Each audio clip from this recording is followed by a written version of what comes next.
The very first time I saw it, the audience must have laughed for 7 minutes. Oh, we laughed so hard, and I don't know whether it was the facial expressions I was gonna say, what was it? or what was going on. I mean, I was crying. I was laughing so hard, and they held it forever. Hi, I'm Reba Hervis, Artistic Director at Overshadowed Theatrical Productions. Welcome to this week's episode From the Wings. And I'm happy to have next to me my co-host, Rebecca. Thank you for being here. Absolutely.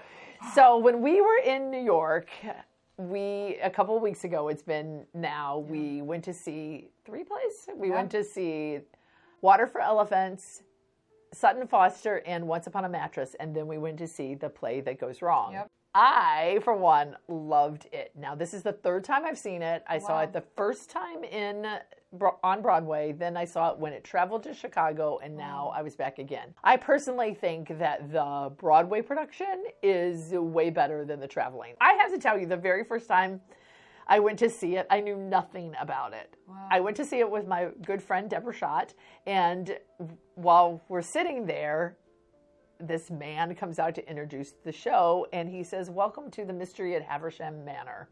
And I'm like, where am I? And I look at my playbill, and it says The Play That Goes Wrong. And I'm like, what happened? I'm in the wrong place. I literally knew nothing about it and did not realize that the Theater Guild doing this play was the play that was going to go wrong. So it's like a play within a play, right? And so it just caught me completely off guard. And so it's like a community play, a community theater doing this play where literally everything in theater that could go wrong goes wrong. So they do this bit where they stretch out like you're playing telephone or something. I'm holding her hand, so I'm holding yours, mine. and all the way to, and then he can't quite reach it. So the guy pulls off his glove just a little bit, so he's just holding the glove that makes the telephone connection, and then the glove comes off or something happens and they lose connection. Hello, and then he's like, oh, and then he gets it again. So when they did that the very first time I saw it, the audience must have laughed for 7 minutes. We laughed so hard, and I don't know whether it was the facial expressions I was gonna say, what was it? or what was going on. I mean, I was crying. I was laughing so hard, and they held it forever and kept it, and it was the right vamp. Right. When I saw it in Chicago, I couldn't wait for that moment because it was my favorite moment, and it wasn't even funny. Like, people didn't even laugh. Wow. And I was like, okay, this is a talented group that knows how to work an audience. Yes. And I thought it was funny when I saw it the second time in New York. Nothing has been as funny as the first time. Because I think it's so actor specific. Like the show itself. Actor connection with audience specific. I think that we have to do, when we do it, I think my challenge is going to be finding people that are not in it for themselves, but are so into their character, but yet have a connection with the audience that it takes so much comfortability with your character. I think there's one thing, it's like when you're on stage, you don't want to break the fourth wall. So to break a fourth wall is to make eye contact with the audience and make them know that you know they're there. And a lot of times that makes an actor actually feel very secure, never breaking that fourth wall, because I can pretend there's no one watching me right now. No, it's just me and you. But to break the fourth wall, you have to be confident enough in what you're about to do as an actor or actress to actually say, and now I'm going to make eye contact with a human, and I'm going to still keep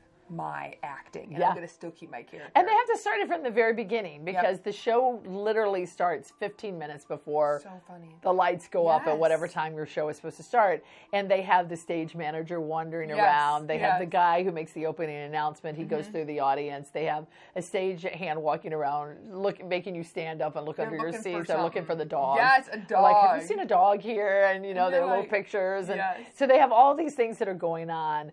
I'm super looking forward to directing this. I think it's going to be so much fun because of all the layers, but I think it's fun for you as an audience too. So, number one, what do you think of the plot of the story, the script? It was so quirky. I thought it was so fun. I think it's so inventive. I've never seen ever a show like this in my life. The idea that there's a show within a show, and just like trying to follow the plot line. There was like 2 plot lines, it felt like, because there's like the show they're supposed to be doing. You're trying to remember, okay, who's this person? Somebody died, but then their cousin, something like that. But then you're trying to like see the actors as people. Like, it's just so fun. Like, Yep. what do you think Yep. about this No, script? I 100% agree with it. I'd give it a 10. I think it's going to be very difficult for me to do. I think it's probably the most challenging. Like, number one, I think comedy is much harder to direct than drama.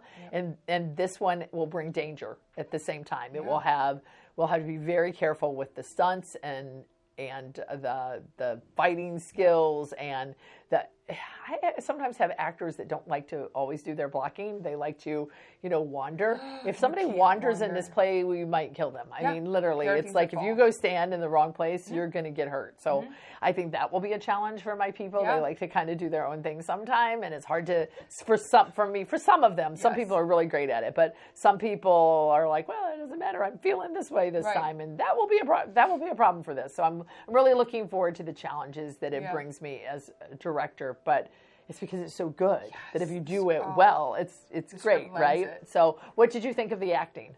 I thought it was good. I thought there were some better than others. It was interesting to read the bios and how some of these actors have played this multiple times and these specific characters multiple times. Yes.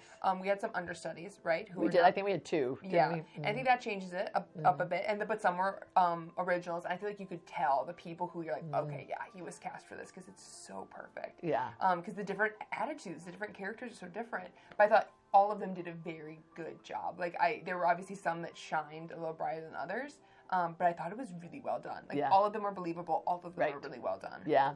What did you think of the set? Which is pretty much always, if you see a set, it's always the same. Because, and I think it's perfect to say, what do you think of the actors? What do you think of the set? Because the set is an actor of itself. 100%. Oh, my word. Like, all the different things that went wrong.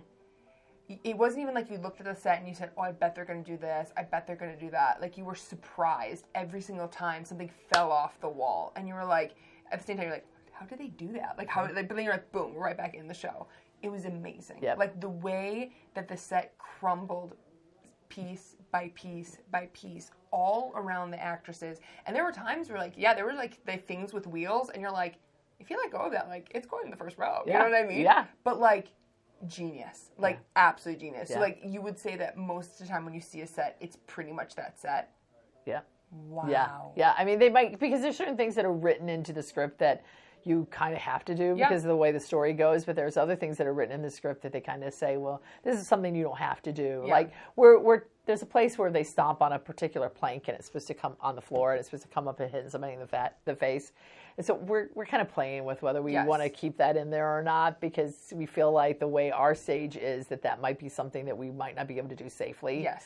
And so that's an example of one of the things that maybe in a particular set it's not the same way. Yes. I think the highlight for me was we asked the manager if we could go have a backstage tour or meet somebody, or if somebody was a stage manager was willing to talk to us, and so they allowed us to go into the tech booth afterwards, and I thought that was amazing. And perfect, because she brought her tech director, Mike, and they were able to ask this. I think she was the tech director. Yeah.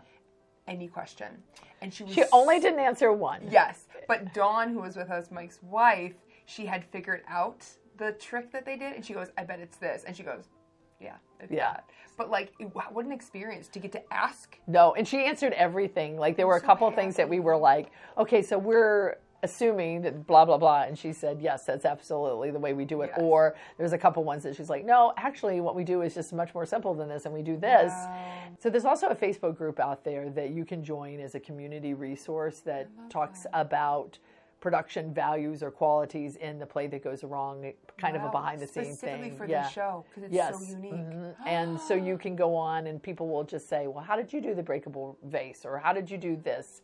And people will answer and give their thoughts or their wisdom, or I cut that, or whatever. So, if you're really excited about The Play That Goes Wrong here in Chicago at Overshadowed Theatrical Productions, we're going to be putting it on March the 21st through April the 12th. It's going to be such a fun show to see Overshadow put it on and put it on well. What are some characteristics? What are some things that comedians need to work on and kind of hone in if you think they're going to be a really great fit for The Play That Goes Wrong? I haven't decided exactly what I'm going to do for auditions yet. I'm thinking that I will have a little bit of improv. I also might give a few monologues that I say, okay, I'm going to give you this, and then I want to see how you do it and how you bring a fresh take to it. It is kind of British humor in a way, which I don't love, as I told a lot of people. I think you even asked me I was like, wait, you don't like British humor? No, but you like the show. Yeah. So it's kind of crazy. But I think it lends itself a little bit more to slapstick in some ways, and that's not always a characteristic of the British humor. And so I think there's things about it that I can relate to and that I love. So I think that what I'm looking for are people who can be serious in their part so that they're totally believable in their characters while they might be saying things that have nothing to do with what it is that they're saying. And I think seeing how they all react together. So I'll probably have some kind of trust exercises and like to see how whoever those final people are, the last step will be how they're reacting and what they're doing together, because I think there has to be a chemistry for that as well. There's trust involved, like especially with the women. A lot of things happen where maybe you're unconscious, fake unconscious, and there's a lot of moving people. I mean, they're picking people up and dragging them and trying to get them through windows that they don't fit through. Yes, or even the poles, and just like very inventive and funny. But even with that comedy, you have to trust that, all right, you're going to pick me up and you're going to... Because you have to act like you're not helping them and you're passed out, and so you can't do anything. And eyes closed. Do you remember when she said that, because we said there's 2 understudies, and she goes, at any given time, there's X number of people all over the city that could come in and step in. Do you remember 30 people, something like kind of shocking amount. And I said, oh my goodness, and she goes, well, people get hurt. People get hurt. And so we have to have backups of people who can come in at any time. And she told us that one of the people who were out at that time had really just learned his part. He was a swing, and that there's one part where they come in the door really hard, and they're supposed to act like the door hits them in the head and they pass out. And it was actually something that I'd asked about. And I said, I'm assuming there's like a stopper there and they just have to be tucked in, enough, because you don't see them move at all. Like they're not lifting up their hand to stop the door or anything. And she said, yeah, well, that's actually how one of our guys got hurt, because he wasn't in the right place and it just knocked him. And I was like, oh my goodness. So you just have to be careful. And that's why you have to trust each other. So if you can't be on stage with somebody who may not put it in the right place and may not move themselves in the right place. Yes. Because we're going to end up without 8 people. Who can do the show, right? And even as I have to trust you that it's like the whole, if I'm going to do a fake punch, I have to trust, if I'm the one punching, I have to trust you that you're not going to move or do something wrong, or else my fake punch is actually going to look horrible. Or I'm going to knock you out. Right, yes. One or the other. But hopefully you'd probably lean on hopefully the side of okay, well, I'm not going to do it all the way. Yeah. And but in this kind of thing, you have to. They have to go all in. Yeah, 100%. It's so fun. For those of you out there who might be afraid to produce something like this or afraid to audition for something like this, I'm going to say go for it. I think it'll be a learning experience, and as long as you're committed and you trust each other, there's a lot of resources out there that can really help you be able to finish the job and to do it the right way and to do it well. It's going to be great. I'm so glad we got to go to New York and we got to see it. So if you want to follow along here on From the Wings, we talk about all things on and off stage. But until next time, it's just me. And me. Talking to you from the wings. Not from New York. From the studio. The studio.